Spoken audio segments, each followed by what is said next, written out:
और सब रिपब्लिकन्स के क्या सेंटिमेंट्स हैं जो अभी तक की डेवलपमेंट्स हैं, चाहे वो डिपार्टमेंट ऑफ डिफेंस में चेंजेस हों, चाहे वो यूक्रेन के मैटर को वो जिस तरह हैंडल कर रहे हैं या डोमेस्टिकली जिस तरह वो चीज़ों को लेके चल रहे हैं, इस वक्त जो इनर सेंटिमेंट है वो क्या है? बिकॉज यूँ लगता है कि जब आप हॉट सीट पे आ जाते हैं तो यू फॉलो द प्रेसिडेंट, क्योंकि मार्को रूबियो जब पहले सेनेटर थे प्रेसिडेंट बाइडन के दौर में तो वो वही स्टांस लेते थे जो प्रेसिडेंट बाइडन का था ऑन द रशिया, कि वो एग्रेसर है और उसने इन्वेड किया है यूक्रेन को. Now he is taking a different posturing because अब वो फॉलो कर रहे हैं, अब वो उस कैबिनेट का हिस्सा है जो प्रेसिडेंट ट्रंप लीड कर रहे हैं. तो हाउ डज दिस वर्क? देखिए, मैं सबसे पहले तो ये थोड़ा सा यूरोप के हवाले से बोलना चाहूंगा. जी, गो अहेड. जो अभी बात कर रहे थे, देखिए अमेरिकन इस वक्त समझते हैं कि मार्शल प्लान के जरिए जो सेकंड वर्ल्ड वॉर के बाद जो यूरोप के लिए दिया था, यूरोप उस मोड से निकल ही नहीं पाया. अपने डिफेंस पे कोई खर्चा नहीं है और उसके बाद हमेशा हैंड आउट्स देखना अमेरिका की तरफ, और फिर उसके बाद लिबरल एजेंडा और एक अजीब किस्म की इमिग्रेशन वहां पे और लॉलेस बिहेवियर. और बिलखसूस जेडी वैंस साहब ने जो अगले दिन स्पीच दी, हमारे वाइस प्रेसिडेंट साहब ने, यूरोपियन लीडर्स के पास उसका कोई जवाब मौजूद नहीं. अब उसमें मैं बात करना चाहूंगा, यूनाइटेड नेशन कर लें, आप नेटो कर लें, ये सारी टूथलेस ऑर्गेनाइजेशंस हैं और ये इनकी कोई अफादियत इस वक्त अगर देखें तो नजर नहीं आ रही. एक नेटवर्किंग ग्रुप तो आप कह सकते हैं, लेकिन कोई अफादियत मौजूद नहीं है. सिर्फ सोशल एक नेटवर्क है. अब उसमें जो बात, और यूक्रेन वॉर जो है इसकी सबसे बड़ी मिसाल सामने है आपके, कि एटीएम मशीन बन गई, करप्शन की एक मशीन बन गई. मौसूफ प्रेसिडेंट यूलेस्की कहते हैं कि मुझे 100 बिलियन का पता ही नहीं किधर गए. 100 billion is a lot of money.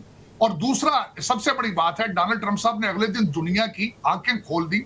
उन्होंने कहा हमने तो पैसे दिए हैं, यूरोप ने और यूरोपियन यूनियन ने कर्जा दिया है जो कि सारे गारंटीड है. सारे यूक्रेन को उन्होंने कर्जा दिया है, अमेरिका ने पैसे दिए हैं. अब उसमें अगली मिसाल डिफेंस के लिहाज से, यूरोपियन यूनियन ने ब्रसल से अगले दिन जारी किया है कि अगर हम अपना डिफेंस सिस्टम बनाएंगे तो वी नीड $500 बिलियन.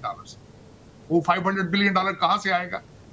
उसके बाद आज अगर अमेरिका अपने आप को रिपोजिशन करता है, यूरोप कहां स्टैंड करता है? स्वाय अपना socialist agenda, liberal policies, freedom of speech को कंट्रोल करना, अपने इलेक्शंस को मैनिपुलेट करना, ये सारी चीजें अगर वो करेंगे, जिस तरह अगर जेडी वैंस साहब ने फरमाया है, उन्होंने कहा यूरोप को खतरा रशिया और चाइना से नहीं है, यूरोप से है.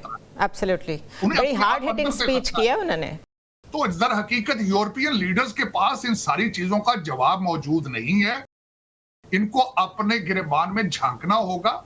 America cannot remain a piggy bank for long time. हमारा अपना इंफ्रास्ट्रक्चर जो है, इट इज क्रिपलिंग.